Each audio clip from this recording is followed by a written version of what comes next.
पिछले वीडियो में हमने बात किया था कि क्या होता है चीज़ें और क्या-क्या इसके पार्ट्स होते हैं। आज का जो मेन पार्ट है वो क्या है? सेपरेटर। क्या है? सेपरेटर। अपन धीरे-धीरे पॉजिटिव और नेगेटिव और बेटा पॉजिटिव 2 प्रकार की होती है, प्लांटे और फोरे।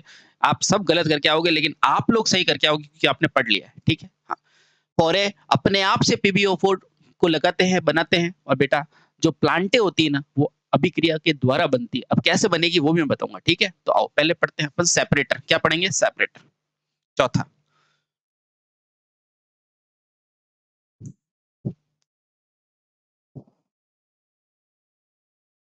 अब पढ़ते हैं बेटा सेपरेटर।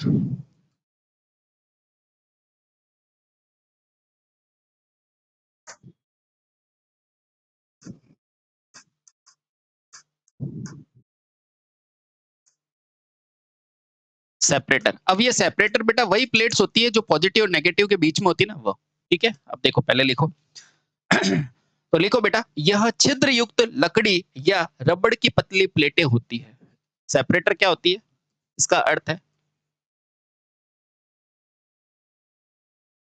अर्थ है केवल सेपरेट करना, केवल पृथक करना, है ना? और पृथक को ही क्या कहते हैं बेटा? सेपरेट, है ना? केवल पृथक करना होता है, बाधा पहुंचाना नहीं, बाधा पहुंचाना नहीं, है ना? अतः इसे अतः इसे पतली लकड़ी या छिद्र युक्त माध्यम का बनाया जाता है। अतः इसे पतली लकड़ी या कह सकते हैं बेटा छिद्र युक्त रबड़ का बनाया जाता है। रबड़ का बनाते हैं। अब इसका मेन कार्य क्या होता है? बेटा मेन कार्य क्या होता है? मेन यही होता है। बेटा यहाँ पे इसको छिद्र युक्त को यहाँ पे भी लिख सकते हैं। पतली छिद्र युक्त लकड़ी या रबड़ का बनाते हैं ताकि वो दोनों के लिए हो जाएगा, ठीक है? अब इसका प्रमुख कार्य क्या है? बेटा प्रमुख कार्य क्या है इसका? सेपरेट करना, है ना? ताकि बेटा धनात्मक और ऋणात्मक प्लेटें क्या हो? शॉर्ट सर्किट ना हो। तो लिखना बेटा इसका प्रमुख कार्य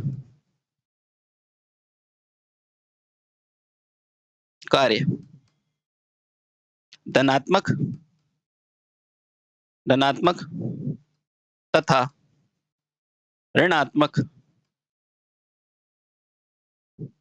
धनात्मक तथा ऋणात्मक प्लेटों को शॉर्ट सर्किट अब शॉर्ट सर्किट का मतलब बेटा चिपकना, ठीक है? शॉर्ट सर्किट होने से बचाना होता है। थोड़ा सा समझो बेटा कि आखिर ये कैसे इसने बचाया होगा। इधर आओ। देखो मान लो बेटा ये दो प्लेट्स थी, है ना? ठीक है?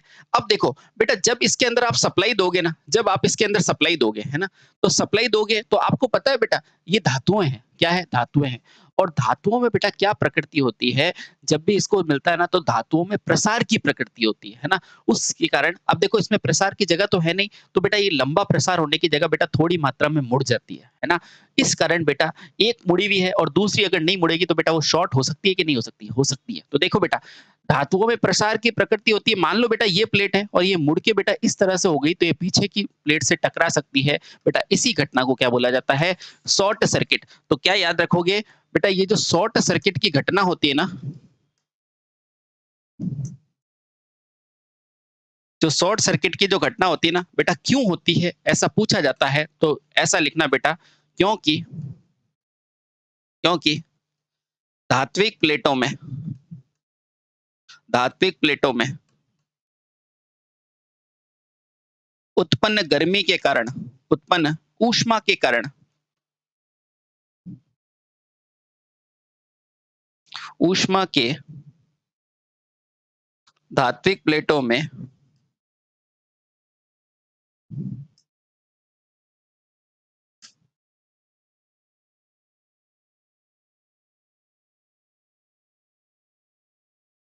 धात्विक प्लेटों में उत्पन्न ऊष्मा के कारण क्या होता है बेटा? शॉर्ट सर्किट का कारण प्रसार का गुण होता है। ये कारण प्रसार का गुण होता है, का गुण होता है। ठीक है बेटा, ये ध्यान रखना, ऐसा क्यों होता है? क्योंकि पता तो सबको है क्यों होता है, क्योंकि बेटा धातु की होती है ना, उसमें प्रसार का गुण होता है, फैलने का गुण होता है। ठीक है, अब आगे चलो। बहुत सही। तो बेटा आपको सेपरेट के लिए अच्छा पेपर आएगा तो ये कारण पूछेंगे, नहीं तो बेटा यहीं पे आपका क्वेश्चन लपट जाएगा कि आखिर इसका प्रमुख कार्य क्या है, कि धनात्मक और ऋणात्मक प्लेटों को शॉर्ट सर्किट होने से बचाने का होता है। ठीक है, चलिए। अब एक पार्ट आता है बेटा कंपाउंड सीलिंग। सीलिंग का मतलब क्या होता है भाई? अपन छत के ऊपर सीलिंग लगाते हैं ना, क्यों लगाते हैं? ताकि ये छत की चार दीवारी ढक जाए, इसलिए सीलिंग लगाते हो, है ना? तो बेटा यहाँ पे भी इसी का यही काम है, तो लिखना। अगला है बेटा सीलिंग। अगला क्या है? सीलिंग। अब ये सीलिंग क्या होता है, ध्यान रखना बेटा। तो इसका उपयोग सेल के कवर के जोड़ों को टाइट या मजबूत करने के लिए होता है। तो लिखना बेटा, सीलिंग का उपयोग, सीलिंग का उपयोग सेल के जोड़ों को, जोड़ों को यानी कि पार्ट्स को, पार्ट्स को मजबूत, मजबूत बनाने में होता है। जैसा मैंने आपको समझाया ना बेटा कि सीलिंग का मतलब, घरों के अंदर सीलिंग बनती है, क्या होती है भाई? घरों के अंदर ये चार दीवार होती है कि नहीं? इसको ऊपर से ढक दोगे तो बेटा घर अच्छा से बन जाता है ना। हाँ, तो बेटा उससे कहते हैं सीलिंग। ठीक है, चलिए। अगला जो है बेटा क्या है? Went plug. आपको मैंने बताया था ना वेंट प्लग, ये रहा। जब ये रासायनिक अभिक्रिया होगी तो बेटा यहाँ से क्या होती है? गैस से निकल सकती है ना, तो इसको कहते हैं बेटा वेंट कैप या वेंट प्लग। तो लिखना अगला है, अगला कौन सा है बेटा? Went plug. ये वही वेंट प्लग है जो बेटा रासायनिक क्रिया से उत्पन्न होने वाली गैसों को बाहर वातावरण में छोड़ देगा। ठीक है, सबसे पहला तो ये बना हुआ किसका होता है? तो ध्यान रखना बेटा, वेंट प्लग होता है, यह सेल का कठोर पीवीसी का ढक्कन होता है। तो लिखना बेटा, यह सेल का ढक्कन है, यह सेल का कठोर पीवीसी, पीवीसी अर्थात पॉलीविलाइन क्लोराइड। बेटा पीवीसी की फुल फॉर्म क्या होती है? पॉली विनाइल क्लोराइड का क्या होता है बेटा? ढक्कन होता है, ढक्कन होता है। ये क्या होता है बेटा? पीवीसी या पॉलीविलाइन क्लोराइड का कठोर ढक्कन होता है। इसका कार्य क्या होता है? तो बेटा ध्यान रखना, इसका कार्य क्या है? अनावश्यक गैसों को मुक्त करना। ठीक है, तो लिखना बेटा इसका कार्य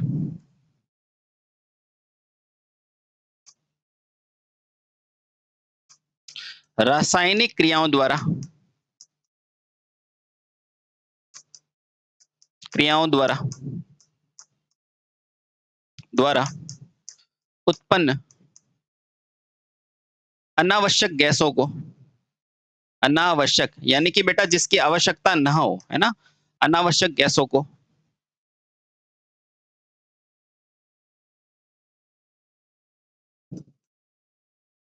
वातावरण में, अनावश्यक गैसों को वातावरण में मुक्त करना होता है। मुक्त, मुक्त का मतलब क्या होता है बेटा? रिलीज, मुक्त करना होता है। ठीक है, इधर आओ बेटा।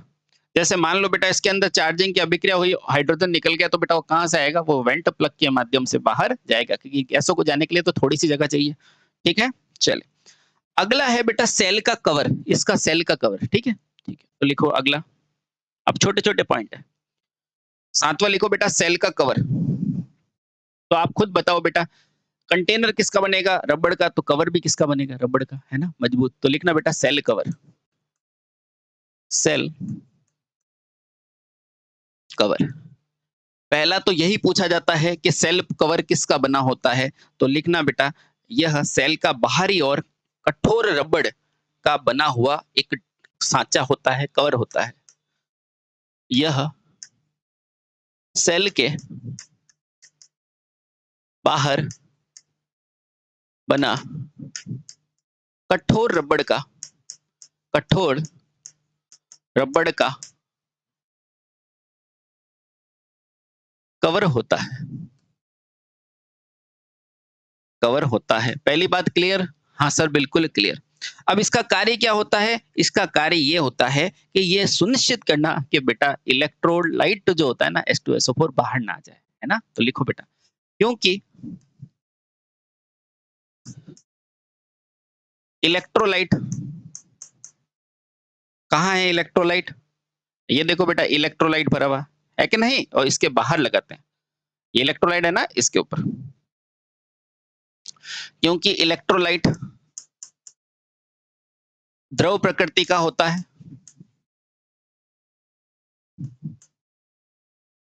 का होता है। अतः सेल कवर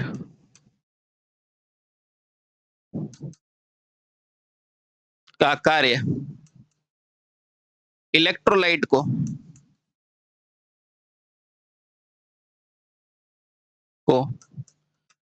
बाहर निकलने से रोकना होता है। बाहर आने से रोकना होता है। बोलो हाँ, बिल्कुल सर, है ना? चलिए, और अगला महत्वपूर्ण है वो क्या है? इलेक्ट्रोलाइट। क्या है बेटा? इलेक्ट्रोलाइट, है ना? अब ध्यान रखना बेटा ये वही इलेक्ट्रोलाइट है क्योंकि द्रव में धारा का प्रवाह किससे होता है? इलेक्ट्रोलाइट से। ठीक है? तो लिखो बेटा अगला महत्वपूर्ण है इलेक्ट्रोलाइट। इलेक्ट्रो अगला महत्वपूर्ण क्या है बेटा? इलेक्ट्रोलाइट, है ना? इसमें क्या लिखोगे बेटा? यह द्रवों में, अब ये पढ़ाया हुआ है बेटा, है ना? ध्यान रखना। तो यह द्रवों में धारा प्रवाहित करने वाले प्रवाहित करने वाले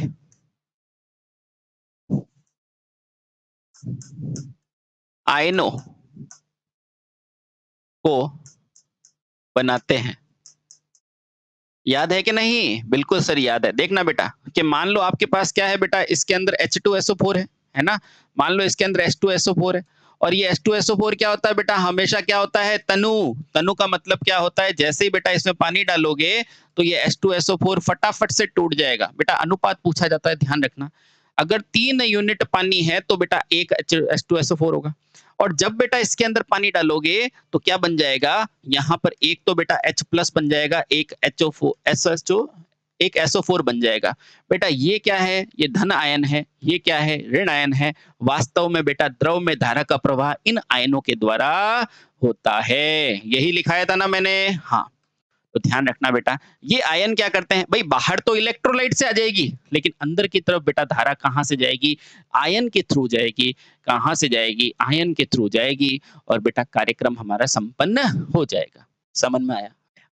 यहाँ से हमने क्या सीखा वापस कि द्रव में धारा का प्रवाह किससे होता है बेटा? आयन से होता है। ये आयन कहाँ से आएंगे? ये आयन इलेक्ट्रोलाइट से आएंगे और कहीं से नहीं आएंगे। ठीक है? अब इसके अंदर इलेक्ट्रोलाइट में किसका उपयोग करते हैं? तो आप सभी को पता है लेड एसिड बैटरी में इलेक्ट्रोलाइट के रूप में इस सेल में इलेक्ट्रोलाइट के रूप में इलेक्ट्रोलाइट के रूप में क्या यूज करते हैं बेटा? गंधक का अम्ल यूज करते हैं। गंधक अम्ल। बेटा गंधक अम्ल को ही क्या बोला जाता है? सल्फ्यूरिक अम्ल कहा जाता है। H2SO4 यानी कि बेटा सल्फ्यूरिक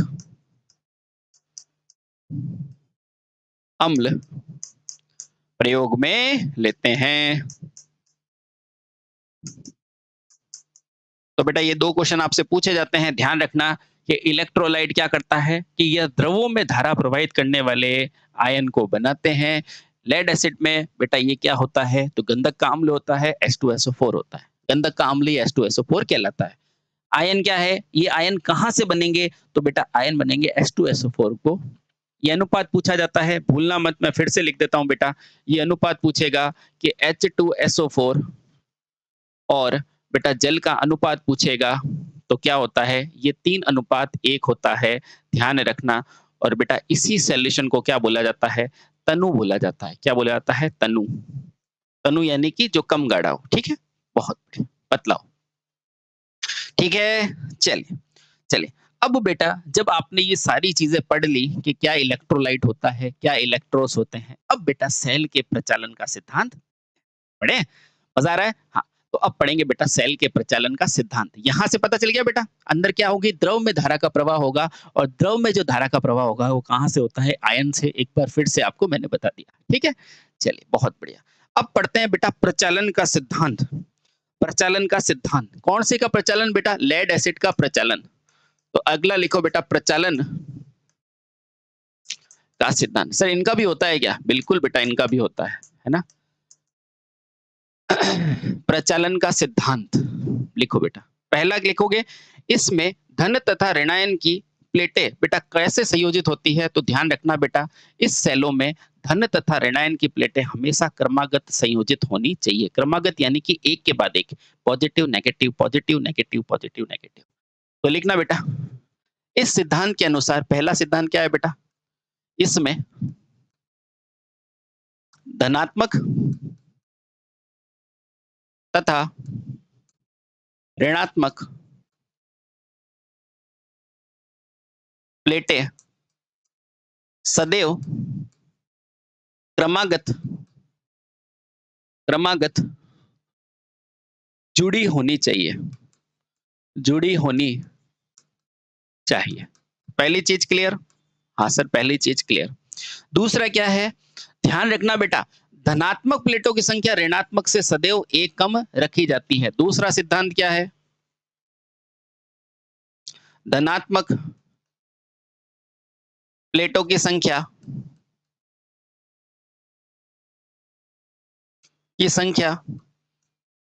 ऋणात्मक से प्लेट से एक कम रखी जाती है। इसका मतलब मैं बताऊंगा बेटा, क्वेश्चन कैसे पूछता है, आजकल पूछने लगा है, एक कम रखी जाती है। या ऐसा कह सकते हैं बेटा, ऋणात्मक प्लेटों की संख्या एक से ज्यादा होती है, एक ज्यादा होती है, ये भी सही है, ठीक है, बहुत बढ़िया। अब देखना, ये चीजें समझ में आ गई, ठीक है। एक चीज और ध्यान रखना बेटा, इसी कारण धन प्लेट दोनों ओर कर सकते हैं। इसी कारण क्या होता है बेटा, क्योंकि धनात्मक प्लेटों की संख्या बेटा ऋणात्मक से एक कम होती है, यही कारण है कि धन प्लेट दोनों ओर कार्य कर सके। ऐसा इसलिए होता है ताकि बेटा धन प्लेटें दोनों तरफ कार्य कर सके, क्योंकि हमने पढ़ा है बेटा धनात्मक प्लेटें कितने प्रकार की होती है, प्लांटे और फोरे। एक क्या होती है, फोरे जो उसके अंदर लगी होती है, एक प्लांटे जो बनती है। समझ में आया, हाँ। इसलिए बेटा ध्यान रखा जाता है कि प्लेटें की संख्या एक कम रखी जाती है ताकि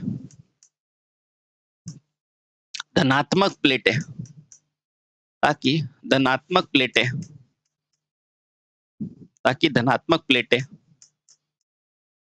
चार्जिंग तथा डिसचार्जिंग चार्जिंग तथा डिसचार्जिंग दोनों दिशाओं में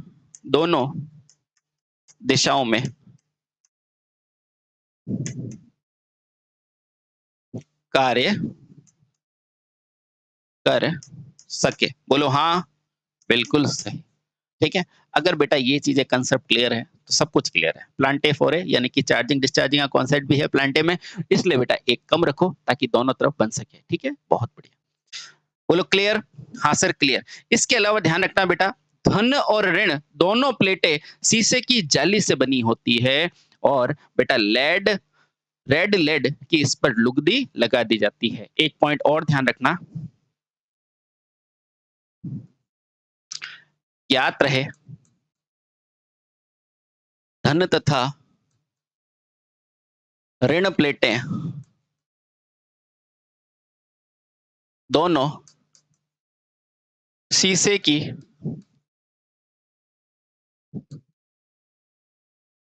बनी होती है। धन तथा ऋण प्लेटें दोनों क्या होती है बेटा, शीशे की बनी होती है।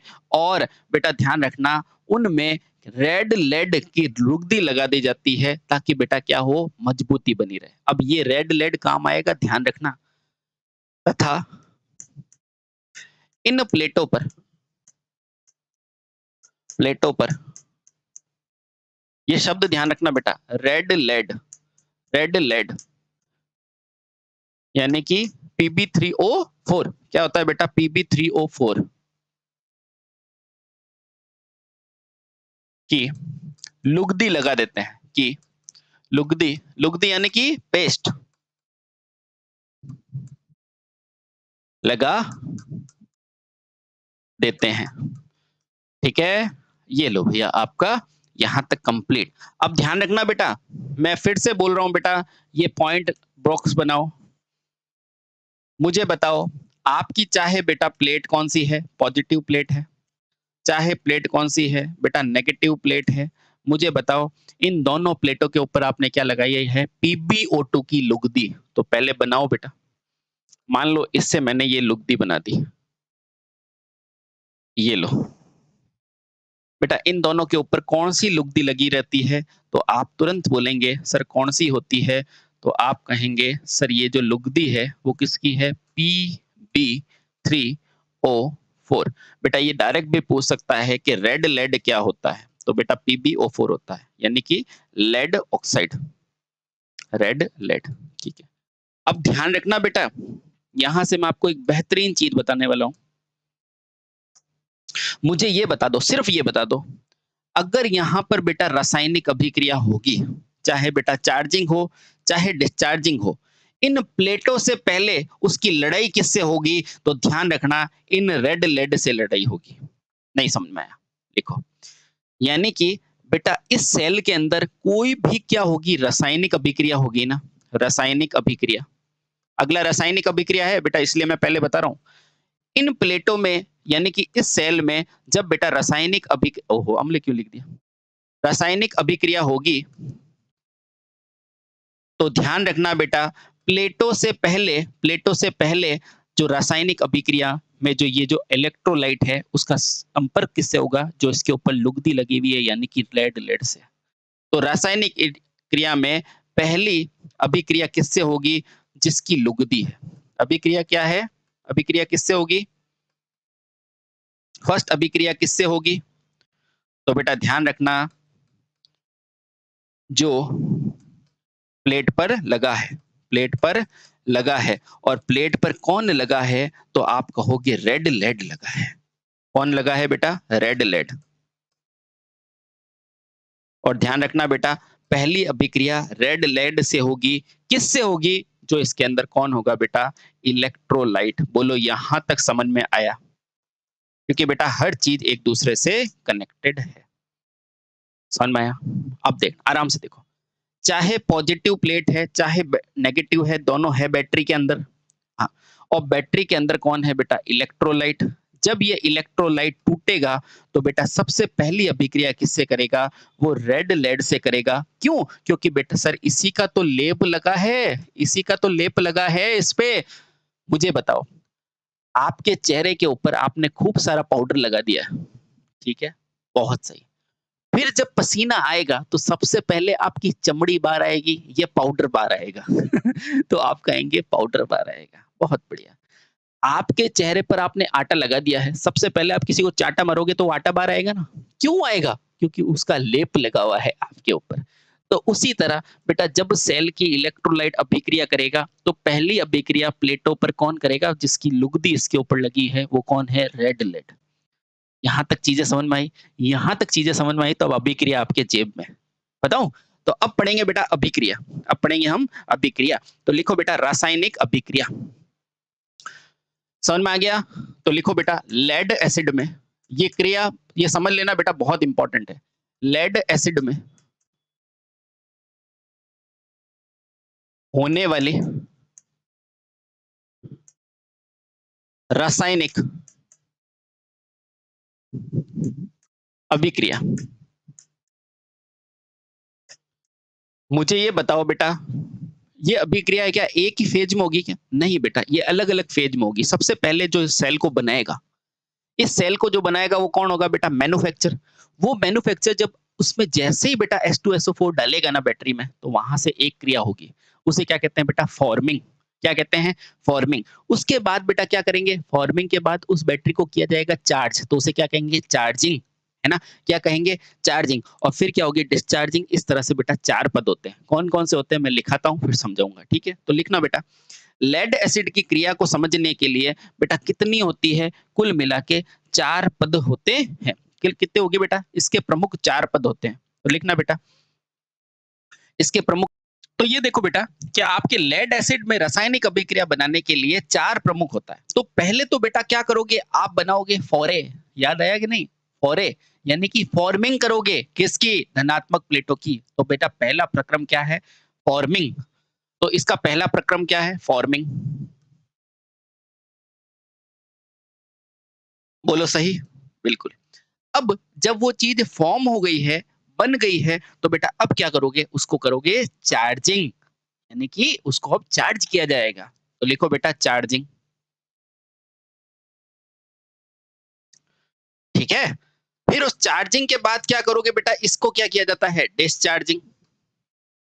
तो तीसरा प्रक्रिया क्या है बेटा? डिस्चार्जिंग। ये सभी रासायनिक अभिक्रिया है। और अंत में बेटा जब ये डिस्चार्ज हो जाएगी तो वापस से रिचार्ज करोगे ना, तो उसको कहते हैं बेटा रिचार्जिंग। तो आपको कोई पूछेगा कि रासायनिक अभिक्रिया के लिए कितने चरण होते हैं, तो बता दोगे ना बेटा? Charging, recharging. कितने होते हैं बेटा? 4 चरण होते हैं। तो लिखना बेटा, यह प्रमुखतः 4 पदों में समझी जाती है। तो यह प्रमुखतः 4 पदों में समझी जाती है। पहले क्या होगा? वापस से समझो, पहले क्या होगा बेटा? फॉर्मिंग, जहां पर क्या बनेगी? फोरे प्लेटें बनेगी। भाई धनात्मक प्लेटें 2 प्रकार की होती है ना, प्लांटे और फोरे। फोरे को बनाओगे, बिल्कुल।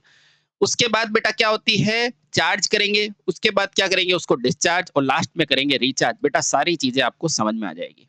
एक चीज और ध्यान रखो बेटा, आपने प्लेटों के ऊपर क्या लगाई थी? किसकी लेप लगाई थी? तो आप बोलोगे रेड लेड की। और वो क्या था बेटा? PbSO। ओहो, red lead, red red lead, यानी कि Pb3O4, है ना? तो बेटा जब इसमें क्या बनाएंगे? हम फोरे प्लेट बनाएंगे। तो कैसे बनाएंगे बेटा? फोरे प्रक्रिया क्या होगी? ये PbSO4 किससे क्रिया करेगा? इलेक्ट्रोलाइट से क्रिया करेगा। किससे करेगा? इलेक्ट्रोलाइट से, है ना? तो अब इसको क्रिया कराते हैं और फोरे प्लेट का निर्माण करते हैं। फोरे में क्या बनता था? PbO2, लेड पेरोक्साइड, है ना? अभी बनाते हैं, देखो। तो पहली प्रक्रिया लिखते हैं बेटा फॉर्मिंग। अभी सब समझ में आएगा, डोंट वेरी। पहले लिखो फॉर्मिंग, फॉर्मिंग, है ना? ठीक है। अच्छा, तो लिखना बेटा, यह किस पर होती है? तो देखो ध्यान रखना बेटा, यह बेचने वाला करता है। तो लिखना यह प्रक्रिया, ये क्वेश्चन बहुत प्यारा है बेटा, ध्यान रखना। यह प्रक्रिया विक्रेता, यानी कि किसके द्वारा की जाती है बेटा? सेलर द्वारा की जाती है। सेलर द्वारा की जाती है। यानी कि हम जो लाते हैं बेटा, उपभोक्ता वो नहीं करेंगे। कौन करेंगे? बेचने वाला करता है, सेलर करता है। इसमें होगा क्या? तो लिखना बेटा, सेल में तनु सल्फ्यूरिक अम्ल को भरते ही यह क्रिया होती है। तो ज्ञात रहे,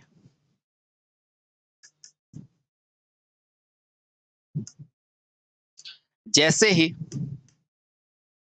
जैसे ही तेल में तेल में सल्फ्यूरिक अम्ल भरते हैं, सल्फ्यूरिक तेल में सल्फ्यूरिक अम्ल भरते हैं, तो क्या होगा? देखना बेटा, जैसे ही तेल में सल्फ्यूरिक ओहो तेल में सेल में सॉरी है, जैसे ही सेल में सल्फ्यूरिक अम्ल डालते हैं बेटा यह क्रिया होती है, यह क्रिया होती है ना? और आप क्या जानते हैं? हम यह भी जानते हैं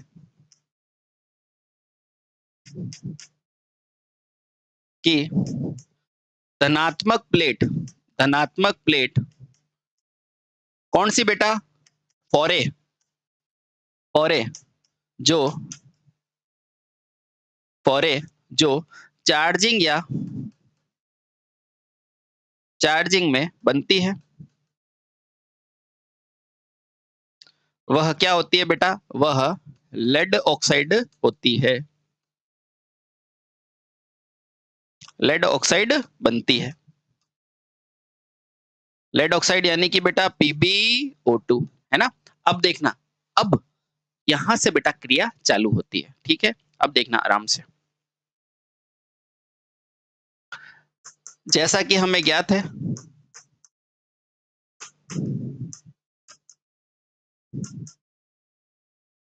प्लेटों पर, प्लेटों पर क्या लगा होता है बेटा? प्लेटों पर red lead, red red lead की लेप लगी होती है, लेप लगी होती है। अतः जैसे ही इलेक्ट्रोलाइट को डालते हैं, फॉर्मिंग की क्रिया होती है, फॉर्मिंग क्रिया होती है।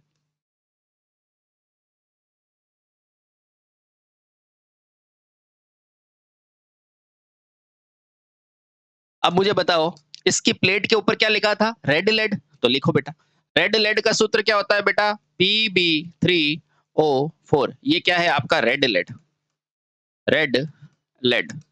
अब इसके ऊपर आपने बाहर से क्या डाला है? तो बाहर से डाला है बेटा सल्फ्यूरिक अम्ल, जिसे कहते हैं इलेक्ट्रोलाइट। बाहर से क्या डाला है बेटा? सल्फ्यूरिक अम्ल यानी कि H2SO4। ये क्या है? सल्फ्यूरिक अम्ल, अम्ल। अब देखना बेटा आपकी कौन सी प्लेट बनेगी? धनात्मक प्लेट बनेगी। कौन सी? PbO2 यानी कि लेड ऑक्साइड। तो बना दो साथियों, क्या बनेगी? PbO2। इसे क्या कहते हैं बेटा? Lead oxide.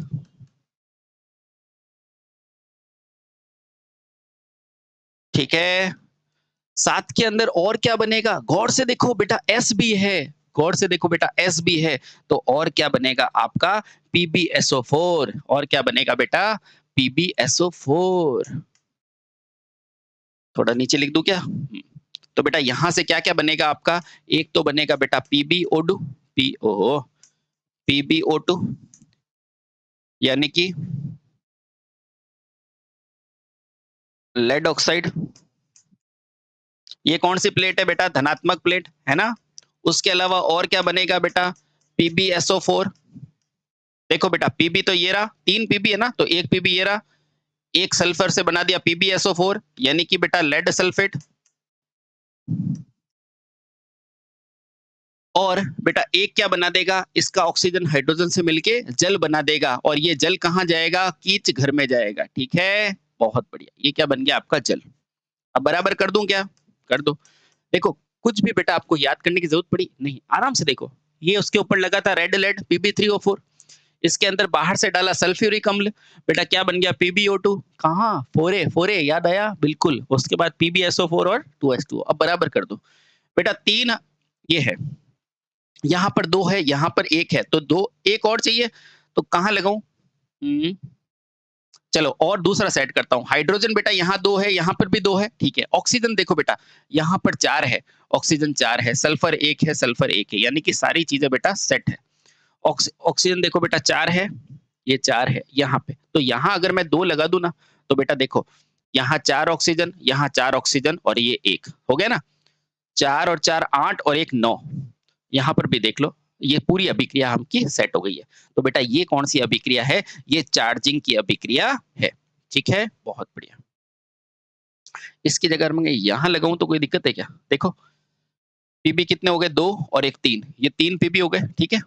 सल्फर देखो बेटा कितने हैं 2, 2 और हाइड्रोजन कितने हो जाएँगे 1 और 2। मतलब कुल मिला के ये चीज़ें याद रखना, ठीक है? बहुत सही, ठीक है? और इसको बैलेंस करने के लिए बेटा सल्फर कितना हो गया 2, तो यहाँ लगा दो आप प्यार से 2। तो हाइड्रोजन कितने हो गए यहाँ पे 4, हाइड्रोजन 2, इसको बैलेंस करने के लिए यहाँ पे भी 2 लगा दो और ये पूरी अभिक्रिया कंप्लीट। ठीक है? चलिए, तो बेटा इस तरह से क्या होता है, आपको याद कुछ नहीं रखना है। बेटा प्लेट के ऊपर क्या लगाओगे? Red lead PbO4। जैसे ही बैटरी है उसके अंदर H2SO4 डालोगे, बेटा फॉर्मिंग होगी।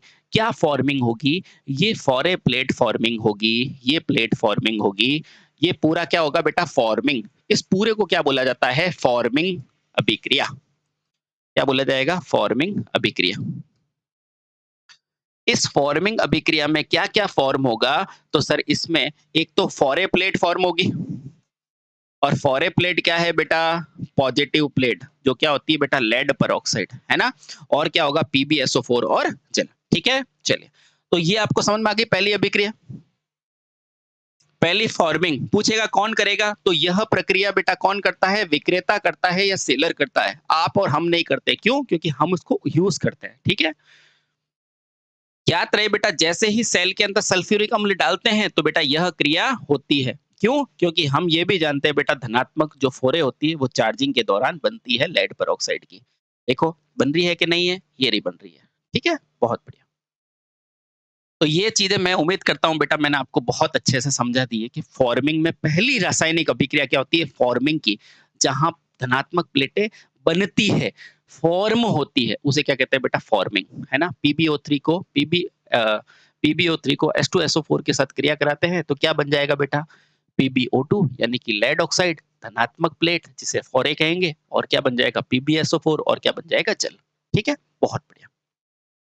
इसके बाद जब ये प्लेटें बन चुकी है, यानी कि अब बैटरी में पॉजिटिव प्लेट पूरी तरह से बन चुकी है, नेगेटिव उसके अंदर ऑलरेडी थी, तो बेटा अब इसके अंदर क्या किया जाएगा? इसे क्या किया जाएगा? चार्ज किया जाएगा। क्या किया जाएगा? चार्ज। पहले तो इसको बनाओगे, फॉर्म करोगे, फिर बेटा क्या किया जाएगा? चार्ज किया जाएगा। अब दूसरी अभिक्रिया का नाम क्या है? चार्जिंग की अभिक्रिया। पहला हो गया, दूसरा। दूसरी अभिक्रिया को कहते हैं बेटा चार्जिंग की अभिक्रिया। चार्जिंग अभिक्रिया बेटा बहुत आसान है, देखना बहुत आसान है। ये सारी चीजें बेटा आपको एकदम से टिप्स हो जाएगी आपके। ठीक है? अब लिखना बेटा, सेल में तनुगंधक अम्ल मिलाने के लगभग 12 घंटे के बाद बेटा चार्जिंग के लिए किससे जोड़ा जाता है? डीसी स्रोत से, है ना? तो लिखो, देखो आराम से देखना। पहला स्टेप, जैसा कि हमें ज्ञात है,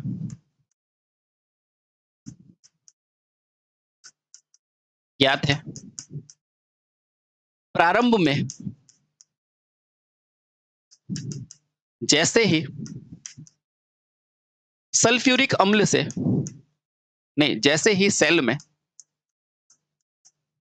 क्या डालेंगे बेटा? सल्फ्यूरिक अम्ल डाला जाता है। अम्ल डाला जाता है तो क्या होता है बेटा? फॉर्मिंग की अभिक्रिया होती है। फॉर्मिंग की अभिक्रिया होती है।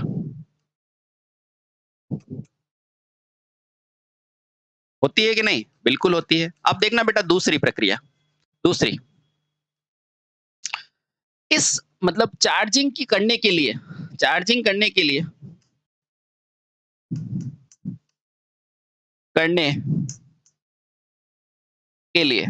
किसकी जरूरत होती है बेटा? डीसी सप्लाई की जरूरत होती है।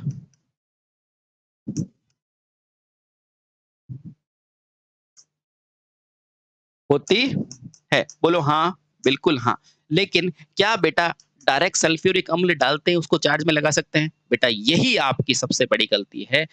ये चार्जिंग होते ही तो पहले क्या होगी? फॉर्मिंग अभिक्रिया होगी। इसलिए बेटा हमें लगभग 12 घंटे के बाद में डीसी को जोड़ना है। तो लिखना बेटा, चार्जिंग के लिए ज्ञात रहे लगभग 12 घंटे बाद डीसी से जोड़ा जाता है। तो लिखना इंपॉर्टेंट है। चार्जिंग क्रिया के लिए,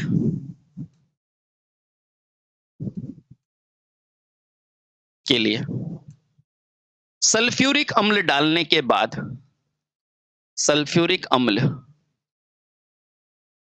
डालने के बाद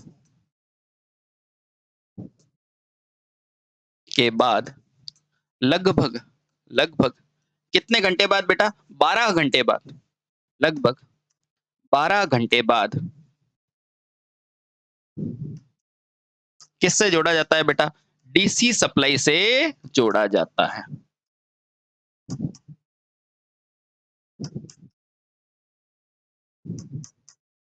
इसलिए बेटा किसी भी चीज को तरीके से पढ़ना चाहिए। कितने घंटे बाद बेटा? 12 घंटे के बाद डीसी से जोड़ना चाहिए। ठीक है, चलिए बहुत बढ़िया। अब जब बेटा इसको जोड़ दिया है, अब क्या क्रिया होगी देखना बेटा। अब एक क्रिया तो होगी बेटा एनोड पे, एक क्रिया क्या होगी? कैथोड पे। होगी कि नहीं? बिल्कुल होगी। अब देखना आराम से। अब यहां पर लिखते हैं बेटा रासायनिक अभिक्रिया, रासायनिक अभिक्रिया। ठीक है, बहुत बढ़िया। अब एक रासायनिक अभिक्रिया आपकी किस पे होगी बेटा? एनोड पे। एक किस पे होगी? कैथोड पे। देखना बेटा आराम से, सारी चीजें आपको याद हो जाएगी। एनोड पर और एक क्या होगी बेटा? कैथोड पर। मुझे ये बताओ, चाहे एनोड है चाहे कैथोड है, चाहे एनोड है चाहे कैथोड है, बेटा PbSO4 का मान कितना है? 2 है कि नहीं है? PbSO4 का मान 2 है। तो ध्यान रखना बेटा, 2 सल्फर का मतलब क्या है? ये PbSO4 एनोड पर भी रहेगा और कैथोड पर भी रहेगा। बोलो हाँ। ठीक है, आओ। तो अब बेटा चार्जिंग की अभिक्रिया में हमारे पास एनोड पर क्या है? PbSO4 और कैथोड पर भी क्या है? PbSO4। तो लिखा मैंने बेटा PbSO4 और यहां पर भी मैंने क्या लिखा? PbSO4। बोलो हाँ, बिल्कुल हाँ। अब बेटा ध्यान रखना, जो भी आपके पास जल है ना, ये जल कहां से आया है? इधर आओ, इधर आओ, वापस पीछे आओ। आराम से देखो बेटा, शांति से। ये रहा आपका जल, ये रहा आपका जल। जब बैटरी को सप्लाई मिलेगी बेटा, ये जल भी टूटेगा कि नहीं टूटेगा? टूटेगा। देखना, फॉर्मिंग के बाद बेटा जब बैटरी को सप्लाई मिलेगी, ये जल भी किस में टूट जाएगा? H+ और OH- में। बोलो हाँ, बोलो हाँ। ठीक है, बहुत सही। यानी कि H+ और O- में भी तोड़ दे, कोई दिक्कत है क्या? हाँ, इसमें टूट जाएगा। ठीक है, यानी कि बेटा एक आयन बन गया धन वाला और एक आयन बन गया मेरा ऋण वाला। बोलो सही, बिल्कुल सही। ठीक है, बहुत बढ़िया। अब देखो बेटा ये 2 है तो इसकी संयोजकता क्या हो जाएगी? -2। ठीक, चलिए अब देखना आराम से। देखो बेटा यहाँ ऊपर क्या है? PbSO4 और नीचे क्या है? ये। ठीक है, अब यहां तक चीजें क्लियर हो गई? सर क्लियर हो गई। अब देखना बेटा, यहाँ पर एनोड पर आपके पास क्या उपलब्ध है? जल उपलब्ध है, H2O, ये वाला है कि नहीं? हाँ बिल्कुल उपलब्ध है। आराम से देखना बेटा, एनोड पर क्या उपलब्ध है? जल है। ठीक है, बहुत सही। उसके अलावा एक आपके पास बेटा इलेक्ट्रोलाइट भी है। कौन सा है बेटा? H2SO4। क्या इस H2SO4 को भी जब कोई भी पानी मिलेगा तो बेटा ये भी नहीं टूट जाएगा 2H+ और SO4- में? बोलो हाँ, बिल्कुल। ठीक है, अब मुझे बताओ एनोड की तरफ बेटा कौन आएगा? एनोड की तरफ H+ आएगा या SO4 आएगा? थोड़ा सोच के बताओ बेटा, इतनी सारी आपने बैटरी पढ़ ली है। एनोड की तरफ कौन आएगा बेटा? H+ आएगा या OH- आएगा? जल्दी से बताओ, जल्दी से बताओ। आपको पता है बेटा ये H2SO4 क्या है? तनु है। तो जैसे ही बेटा इसके अंदर आप जल डालोगे, किस अनुपात में डालोगे? तो बेटा 3:1 में डालोगे। तो बेटा ये H2SO4 टूट के क्या बन जाएगा बेटा? H+ और SO4- में बन जाएगा। बोलो हाँ। हाँ, बेटा ये क्या है? ये आयन है। क्या है? आयन है। अब मुझे गौर से बताओ, मैंने आपको इतनी सारी बैटरी पढ़ाई है, बेटा आप मुझे बताओ एनोड कौन सा टर्मिनल होता है? सर एनोड आपने बताया ये धनात्मक छोर होता है। कौन होता है? धनात्मक छोर। सर कैथोड कौन होता है? सर कैथोड आपने बताया कि ये ऋणात्मक छोर होता है। बोलो बताया कि नहीं बताया? मुझे बताओ ये पॉजिटिव है तो नेगेटिव को खींचेगा या पॉजिटिव को? तो आप तुरंत अब समझ चुके हैं कि सर ये SO4 आके इसके पास अभिक्रिया करेगा और बेटा SO4 आ जाएगा इसके पास। बोलो हाँ। बिल्कुल हाँ। समझ में आया? आ गया। ठीक है? तो यहाँ से बेटा एनोड पे जो होने वाली अभिक्रिया है, उससे उत्पाद क्या बनेगा? ध्यान रखना बेटा, उससे होने वाला उत्पाद क्या बनेगा? तो ये चीज़ समझ में आ गई आपको? ठीक है। तो यानी कि बेटा SO4 ने क्या अभिक्रिया कर ली इसके साथ? इसको थोड़ा और मैं थोड़ा ऊपर लिख देता हूँ ताकि आपको ज़्यादा समझ में आएगा। देखो, वापस देखो। H2SO4 बेटा जब इसके अंदर H2SO4 में पानी डालोगे, तो बेटा ये क्या बन जाएगा? 2H plus plus SO4 minus. अब आप जानते हैं बेटा एनोड टर्मिनल क्या होता है? धनात्मक होता है, पॉजिटिव होता है और एक पॉजिटिव अपने पास हमेशा नेगेटिव को खींचता है। खींचता है कि नहीं खींचता है? खींचता है ना? बहुत बढ़िया। तो बेटा ये पॉजिटिव ये SO4 बेटा किसको खींचेगा? धनात्मक छोर इसको खींचेगा, तो इसका मतलब बेटा यहाँ पर क्या आएगा? SO4 नेगेटिव बोलो हाँ। ठीक है? सब चीज़ें करके बता रहा हूँ बेटा। ये क्या है बेटा? ऋणात्मक है, नेगेटिव है। आपको पता है एक नेगेटिव आदमी हमेशा पॉजिटिव को खींचेगा, यानी क्या होगा? यानी कि यहाँ पर बेटा ये H प्लस इसके पास आने की कोशिश करेगा। यानी कि इसको कौन खींचेगा बेटा? H प्लस को खींचेगा। खींचा कि नहीं? खींचा। और ये क्या है आपका? इलेक्ट्रोलाइट। इलेक्ट्रोलाइट। बोलो बेटा यहाँ तक चीज़ें क्लियर हुई? हुई चीज़ें? बहुत बढ़िया। थोड़ा-सा इसको सही लिख देता हूँ ताकि नीचे अभिक्रिया लिख देंगे अपन, है ना? ये H प्लस है, इसको यहाँ से खींच लो। ठीक है? ये H प्लस और यहाँ इसकी अभिक्रिया लिख देंगे।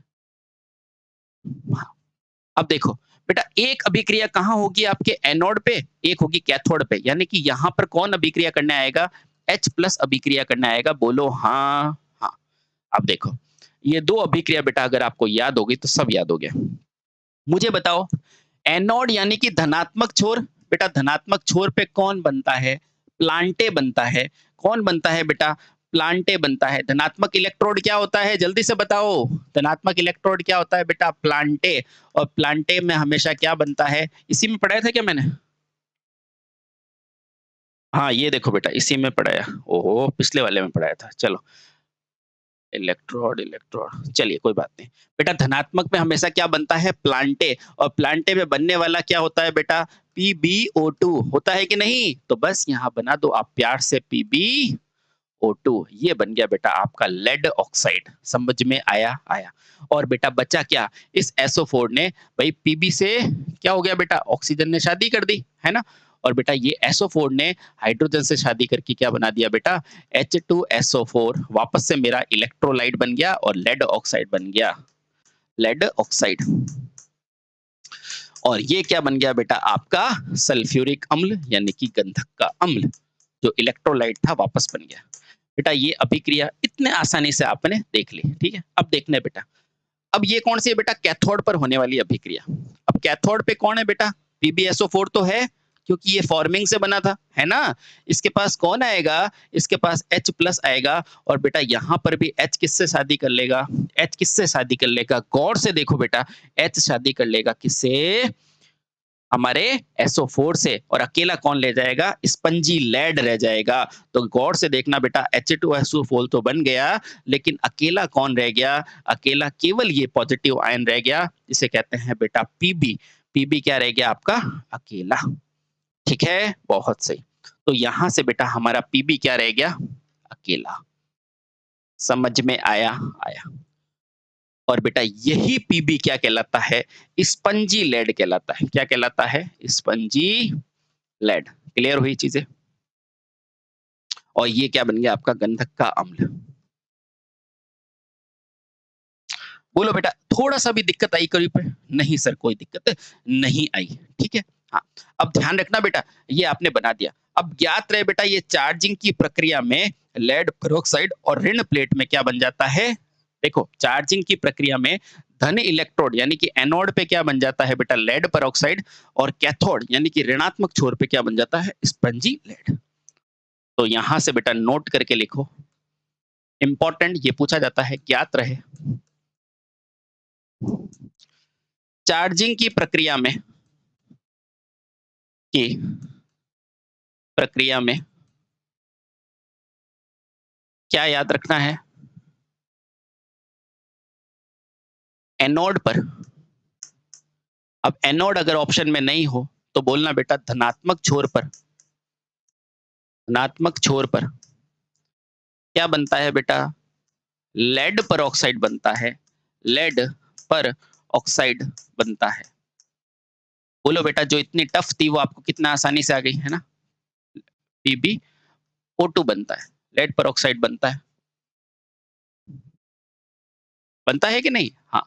और उसी तरह बेटा कैथोड पर आपका क्या बनता है? सर कैथोड यानी कि ऋणात्मक छोर।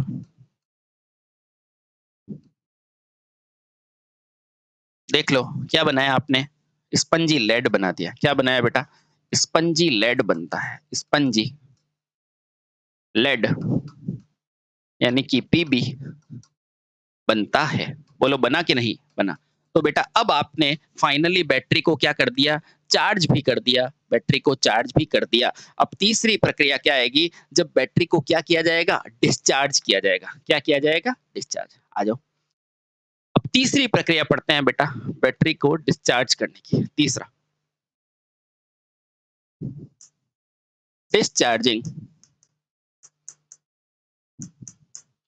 प्रक्रिया। बोलो बेटा सच बताना, मजा आ रहा है ना? हाँ, बढ़िया। डिस्चार्जिंग प्रक्रिया, ठीक है। यह प्रक्रिया कब होगी? पहला क्वेश्चन पूछा जाएगा, भाई डिस्चार्ज कब करोगे? जब उसको कहां लगाएंगे? लोड संयोजित करने पर। तो लिखना बेटा, यह प्रक्रिया लोड संयोजित, लोड संयोजित करने पर, करने पर होती है। पहली चीज क्लियर हो गई? बिल्कुल हो गई। यह प्रक्रिया लोड संयोजित करने पर होगी, ठीक है। अब मुझे ये बता दो, सिर्फ ये सब बता दो, एनोड पर क्या है? इसमें भी लिखोगे बेटा, पहला क्या लिखोगे? एनोड पर होने वाली अभिक्रिया। और नीचे क्या लिखोगे बेटा? कैथोड पर होने वाली अभिक्रिया। बोलो कोई दिक्कत है क्या? नहीं। मुझे बताओ चार्जिंग के अंदर आपने एनोड पर क्या पाया? तो आप बोलोगे PbO2। और डिस्चार्जिंग में Pb। चार्जिंग पर एनोड पर क्या पाया? PbO2। डिस्चार्जिंग में Pb। तो बेटा यहाँ पर प्यार से लिखो, भाई चार्ज होगी वही चीज तो डिस्चार्ज होगी ना, तो PbO2। बोलो कोई दिक्कत है? और कैथोड पर आपको कौन मिलेगा? कैथोड पर आपको कौन मिलेगा? ढंग से देखो बेटा, ठीक है। डिस्चार्जिंग में बेटा कैथोड पर क्या मिलेगा? केवल और केवल Pb मिलेगा। कैसे मिला? सर ये देखो, ठीक है, बहुत बढ़िया। अब देखो वापस थोड़ा सा पीछे चलो बेटा, यहां पर भी सल्फ्यूरिक अम्ल है और यहां पर भी सल्फ्यूरिक अम्ल है। दिखा आपको? दिखा। यानी कि बेटा एनोड के पास भी मुझे सल्फ्यूरिक अम्ल दिखेगा और बेटा कैथोड के पास भी मुझे सल्फ्यूरिक अम्ल दिखेगा। बोलो हाँ, बिल्कुल हाँ। समझ में आया? आया, ठीक है। ठीक है। अब देखो बेटा, ये रहा पीबी और ये रहा SO4। बेटा इन्होंने शादी की, तो ये पूछा जाता है कि बेटा डिस्चार्जिंग में एनोड पर क्या बनता है? तो देखो ये रहा पीबी और ये रहा SO4, तो क्या बन जाएगा बेटा? PbSO4। अरे वेरी गुड। ये देखो बेटा, ये रहा पीबी, ये रहा SO4। बेटा दोनों ने शादी की तो क्या बन जाएगा? PbSO4। इसलिए बेटा डिस्चार्जिंग की प्रक्रिया में दोनों तरफ क्या बनता है? सेम प्रोडक्ट बनता है, लेड सल्फेट बनता है। बोलो सही? सही। अंत में बेटा यहाँ पर भी जल बन जाएगा बचा हुआ, यहाँ पर भी जल। बेटा 1% भी आपको लगा ये टफ है? बिल्कुल टफ नहीं है बेटा, है ना? उसी तरह बेटा H+ तो हमेशा हो गई, OH-, ठीक है। चलो, ये नहीं भी लिखोगे तो चलेगा। मुझे यहां से मतलब है कि देखो चाहे बेटा एनोड हो चाहे कैथोड हो, दोनों जगह बेटा सेम मिल रहा है, PbSO4, लेड सल्फेट मिल रहा है। तो लिखना बेटा ये क्या है? Lead sulphate. तो यहां से इंपॉर्टेंट बात क्या लिखोगे? यहां से बेटा आपने इंपॉर्टेंट बात लिखनी है, यहां से नंबर मिलते हैं। लिखना बेटा, डिस्चार्जिंग की प्रक्रिया में, की प्रक्रिया में एनोड तथा कैथोड पर, यानी कि धनात्मक टर्मिनल और ऋणात्मक टर्मिनल, बेटा दोनों में क्या मिला? दोनों प्रक्रियाओं में क्या होता है? हमेशा बेटा लेड सल्फेट मिलता है, पर सदैव क्या मिलता है बेटा? PbSO4, यानी कि लेड सल्फेट PbSO4 मिलता है। बोलो बेटा यहां से नंबर नहीं आएंगे? अरे कैसे नहीं आएंगे, खींच के लेके आएंगे। समझ में आया? तो बेटा ये रहा। आपको क्वेश्चन क्या पूछेगा, चार्जिंग की प्रक्रिया में कौन मिलता है, तो बेटा PbO2 और Pb, और बेटा डिस्चार्जिंग की प्रक्रिया में दोनों में क्या मिलता है, PbSO4। बेटा अब गलत मत करना, ठीक है? आपको बना के बता दिया, आपको सब समझा के बता दिया, ठीक है? अब बेटा इसके बाद चौथी प्रक्रिया क्या होती है, फिर से किसकी प्रक्रिया होती है बेटा, रिचार्जिंग की प्रक्रिया। प्रक्रिया अब रिचार्जिंग यानी कि फिर से चार्ज करने की प्रक्रिया। तो लिखना बेटा क्योंकि क्योंकि यह द्वितीयक सेल है, द्वितीयक सेल है, अतः इन्हें पुनः चार्जिंग प्रक्रिया द्वारा चार्ज भी किया जा सकता है। चार्जिंग प्रक्रिया द्वारा चार्ज भी किया जा सकता है, चार्ज भी किया जा सकता है, ठीक है? अब देखो, तो ये समझने की जरूरत नहीं, क्योंकि जो चार्जिंग की प्रक्रिया है वही बेटा वापस क्या हो जाएगी, डिस्चार्जिंग भी। देखो चार्जिंग में PbSO4 मिला, PbSO4 ये कहां से आया बेटा, ये रहा। देखो दोनों प्रक्रिया में अपने को क्या मिला, PbSO4 PbSO4 दिखा। हाँ तो देखो वापस चार्जिंग में जाओ, ये रहा। देखो बेटा दोनों प्रक्रिया में मेरे को क्या मिला, PbSO4 PbSO4, और दोनों ने क्या बना दिया, PbO2 और O2। ये प्रक्रिया दिन भर चलती रहती है जब तक आप बैटरी को चलाओगे। बोलो समझ में आया? बहुत बढ़िया। अब पूछा जाता है फाइनली बेटा लेड एसिड को यूज कहाँ करते हैं, तो ध्यान रखना बेटा, अब ये पॉइंट इंपॉर्टेंट है। इसका उपयोग तो लेड एसिड सेल का, सेल या बैटरी का उपयोग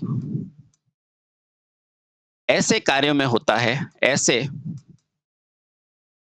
कार्यों में होता है जहां क्या होता है बेटा, उच्च धारा तथा निम्न आंतरिक प्रतिरोध चाहिए होता है। ऐसे कार्यों में होता है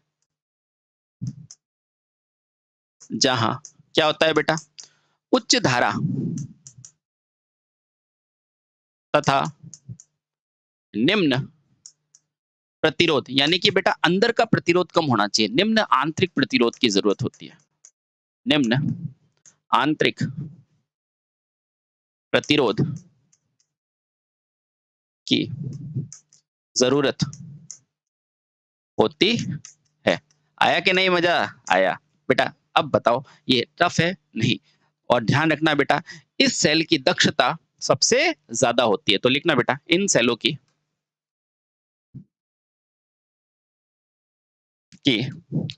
दक्षता सबसे ज्यादा होती है।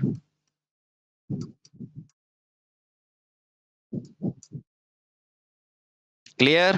क्लियर। ये लो भैया, तो आज के इस वीडियो में मैंने आपको क्या बताया, मैंने आपको सर ये बताया कि इसका सिद्धांत क्या होता है, इलेक्ट्रोलाइट क्या होता है, प्रचालन के सिद्धांत में। बेटा यहां से क्वेश्चन क्या पूछेगा, देखना बेटा पॉजिटिव नेगेटिव प्लेट्स का, ये याद आ गया, चलो ये बता देता है। बेटा एक और आजकल ट्रेंडिंग में क्वेश्चन है, वो आपसे ये पूछेगा, यहां से बेटा एक क्वेश्चन बना सकता है, यदि एक लेड एसिड बैटरी में बैटरी में कुल 29 प्लेट है, कितनी है बेटा, 29 प्लेट है, कुल 29 प्लेट है। तो बेटा पहला क्वेश्चन पूछ सकता है आपसे कि बताओ इसमें धनात्मक कितनी होगी, धनात्मक प्लेट कितनी होगी, और दूसरा पूछ सकता है बेटा इसके अंदर ऋणात्मक प्लेट कितनी होगी। तो आपको बेटा एक चीज तो क्लियर है ना कि मेरी सर धनात्मक प्लेट जो होती है, वो प्लेटें जो होती है ना सर, वो ऋणात्मक जो प्लेट होती है उससे क्या होती है, एक कम होती है। ये पता है आपको? बिल्कुल पता है, ठीक है। अब देखना बेटा इसका आयु का भी बेटा देख लेना हमेशा, कि जो ऋणात्मक होती है ना बेटा, इसकी आयु भी क्या होती है बेटा, 2 गुना आयु होती है। आयु कितनी होती है बेटा, 2 गुना। ये भी पॉइंट लिख देना, ठीक है, 2 गुना लगभग। अब देखना बेटा देखो धनात्मक की एक कम होती है तो बेटा 29 में से एक घटाओ, तो आंसर कैसे निकालूंगा मैं? देखो बेटा 29 में से एक घटाया तो कितना हुआ बेटा 28, है ना? और 28 को जब मैं आधे से भाग दूंगा बेटा क्या हो जाएगा 14, है ना? इसका मतलब क्या है सर, मेरी पॉजिटिव प्लेट्स पूछे तो कितनी हो जाएगी 14, और बेटा नेगेटिव पूछे तो कितनी हो जाएगी 14 प्लस 1 यानी कि 15। अब ऐसे क्वेश्चन बेटा आप कर लोगे ना, है ना? हाँ। तो यहां से बेटा एक ये चीज ध्यान रखना, और एक चीज बेटा ये भी याद रखना, ये 2 पॉइंट ध्यान रखो बेटा इंपॉर्टेंट करके, कि जो नेगेटिव प्लेट होती है ना बेटा, उसकी आयु क्या होती है बेटा? पॉजिटिव प्लेट से लगभग लगभग क्या होती है बेटा? 2 गुनी। क्या होती है? 2 गुनी। ठीक है? एक और पॉइंट ध्यान रखना बेटा यहां से, कि जो नेगेटिव प्लेट होती है ना, वह पॉजिटिव प्लेट से क्या होती है बेटा? एक ज्यादा होती है। ठीक है? हाँ। और बाकी बेटा चार्जिंग डिस्चार्जिंग सारों की प्रक्रिया मैंने आपको समझा दी है। ठीक है? चलिए बहुत बढ़िया। तो बेटा इसके बाद नेक्स्ट वीडियो में हम पढ़ेंगे इस बैटरी के क्या दोष है, और उसके बाद निकल और ये बेटा इसमें जो टू द पॉइंट चीजें होंगी वो हम पढ़ रहे होंगे। ठीक है? Thank you so much. Bharat माता की जय। वंदे मातरम। ठीक है? चलिए फिर मिलते हैं। धन्यवाद।